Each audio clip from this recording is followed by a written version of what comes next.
আমি এখন রান্না করছি তো, তুমি ওই ঘরে যাও, ওই ঘরে যেয়ে খেলা করো, যাও। তাহলে তুমি এখন চুপ করে দাঁড়িয়ে থাকো, আমাকে কাজ করতে দাও।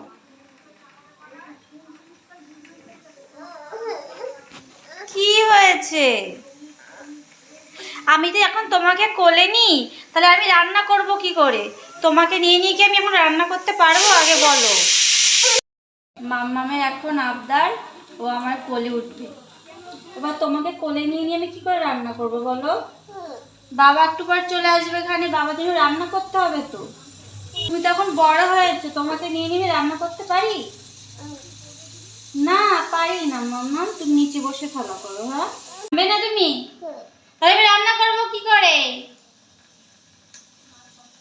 আমাদের মামা এখন কোল দিয়ে নামবে না, এবার আমি কি করে রান্না করব? তুমিই বলো, আমি কি করে রান্না করব? বাবাকে ডিম রান্না করে দেব। তুমি একটু নিচে একটু দাঁড়িয়ে থাকো, একটু দাঁড়িয়ে থাকো, তারপর তোমাকে আবার নেব।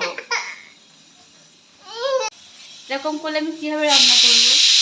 আমাদের মামাম রোজই এরকম করে, আমাকে রান্না করতে দেয় না। ওর এত খেলনা আছে, ও খেলনা নিয়ে খেলবে না। ও যেই আমার রান্নাঘরে বাসন টাসন নিয়ে খেলবে, যেই ওটার খেলার মন ভরে যাবে, তারপর কোলে ওঠার বায়না করবে, আমাকে তখন আর কাজই করতে দেয় না। এই যে উঠে বসেছে, এখন আমি কি করে কাজ করব? তুই বড় হয়ে যাচ্ছ না মাম্মা?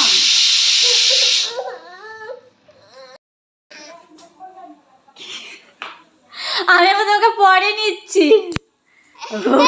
কান্না করছে। আসো আসো, তোমাকে একটু পরে কোলে নিচ্ছি আমি। হ্যাঁ,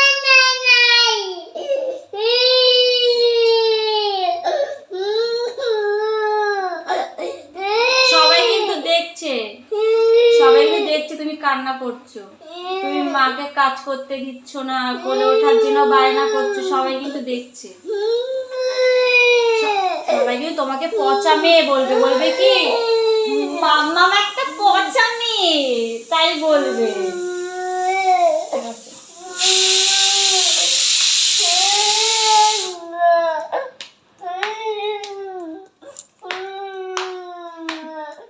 তাহলে আমি রান্না করব না? আমি রান্না করব না? তাহলে বাবা এসে কি খাবে বলো? বাবা কি খাবে এসে? বাবাতে এসে আমাকে বলে রান্না করনি, আমি এবার খাবো কি? কি নেবে?